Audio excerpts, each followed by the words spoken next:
Okay, everyone, this is part 3, the last part of the lecture on Evans Pritchard. And a second big example from the studies of Evans Pritchard in the field. Another group of people he studied were people called the Nuer. The Nuer are a people who live also mostly in present-day Sudan and South Sudan. And so here is a good case where Evans Pritchard takes on, again, this idea of the primitive mentality and argues for why this is a flawed idea. So the Nuer religion includes belief in a supreme creator God who created everything and has complete power and control over everything, including people and natural events. They also believe that a range of lesser spirits, including spirits of the above and spirits of the below. Spirits, however, are all seen as manifestations of God. So these concepts of spirit and the created things are the two great categories of Nuer religious thought. The category Kwath, or spirit, includes all spiritual beings, while Kak refers to material things, or in newer terms, created things. The Nuer believe that God created all things that are Kak. These two categories are all-encompassing and non-overlapping. Everything is either Kwath, spirit, or Kak, created. But nothing can be both.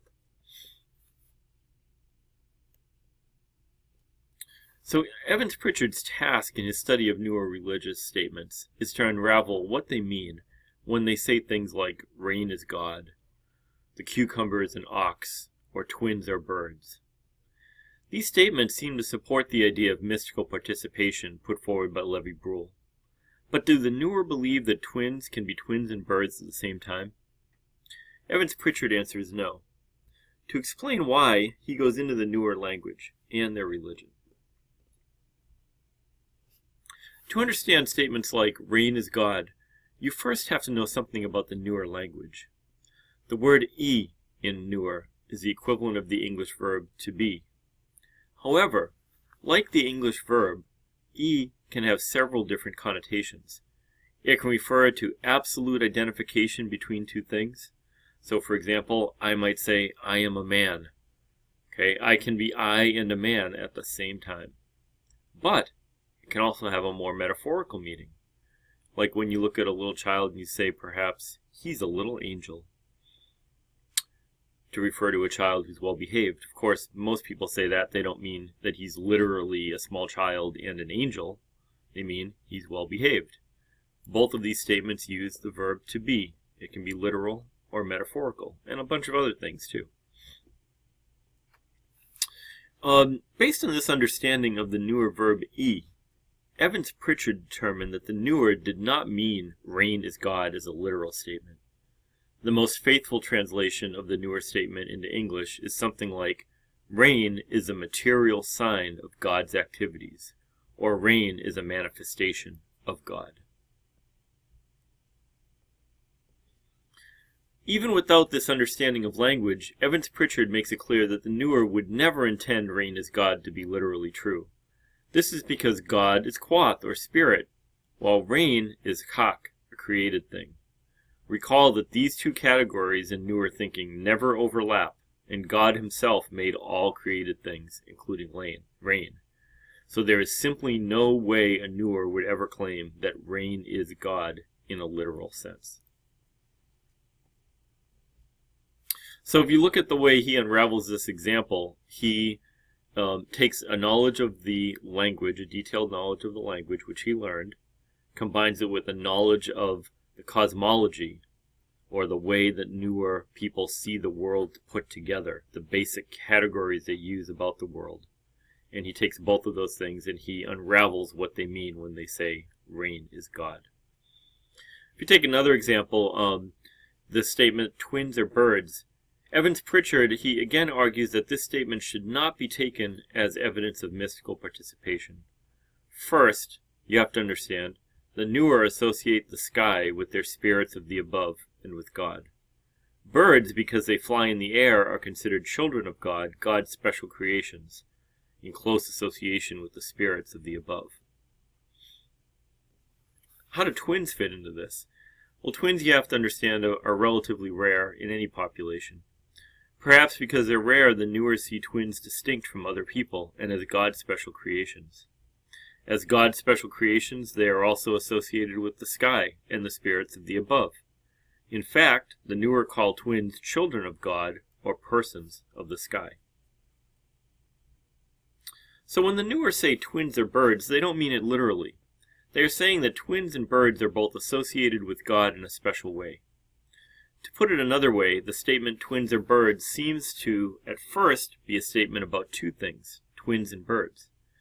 However, when you understand all of newer religion and the central place it gives to God, you can see that the statement is not about two things, twins and birds. It's actually a statement about three things, twins, birds, and God. So twins are birds really should be translated into English as twins and birds both share a special relationship to God.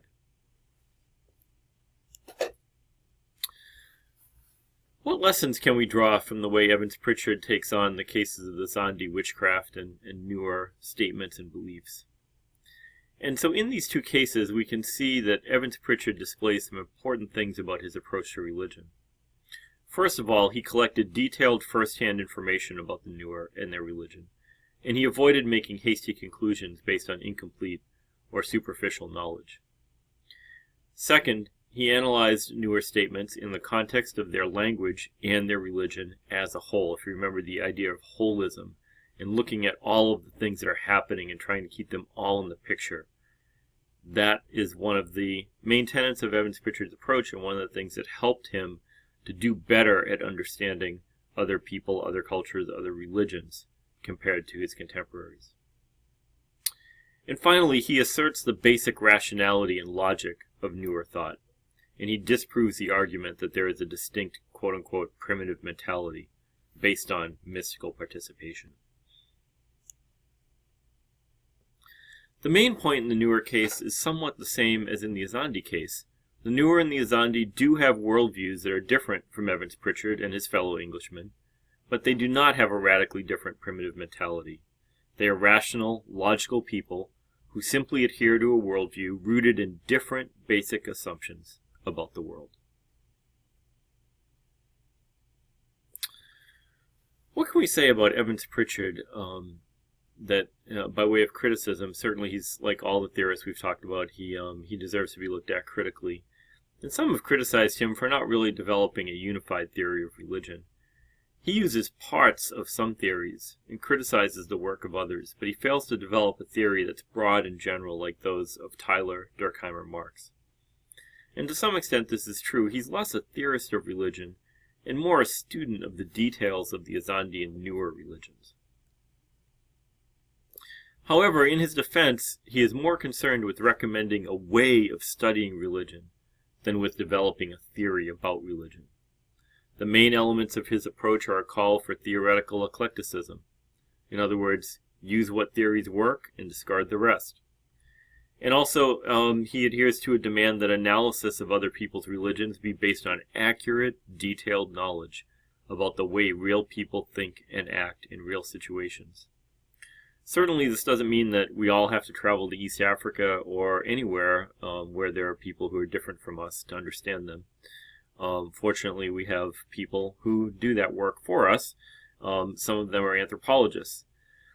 I think his point is more, if you want to broaden his point out a little bit, is beware of having just a little bit of scattered knowledge about a religion and thinking you understand it. Religions are complex things. They involve cosmology and big ideas about how the world is put together. And to really understand a religion, it ought to be studied in detail. And you ought to really think about the way real people think and act. So, some basic points to keep. Evans Pritchard agreed that people in different cultures, their thinking is conditioned by religion, among other things. They see the world differently. But Evans Pritchard said that Lévi-Brühl went too far by proposing this idea that primitive people have a radically different mode of thought. Against that view, Evans Pritchard uses the cases he studied to show that all people are equally rational. They just start from different basic assumptions about the world. And to understand the important differences, you have to get down and dirty and get to know the details, the results of what you come up with might surprise you. I want to reemphasize here that that Evans Pritchard's ideas were challenging for his fellow scholars of the mid-1900s, many of whom were used to thinking that they were modern people and that they were better or more rational than so-called primitive people like the Zandi or the Newer. So Evans Pritchard, in his own way, was a bit revolutionary for his time. He really challenged the people around him, and he said, "Look, I'm a Catholic and an Englishman, and I know what I believe. But before you think that those poor primitive people are just irrational and stupid, you ought to take a close look at why they're doing and believing what they believe, and you'll find that they're more rational than you expected." So, that's the way I'd like to conclude my thoughts on Evans Pritchard, and I hope that this lecture was helpful, and I will see you online.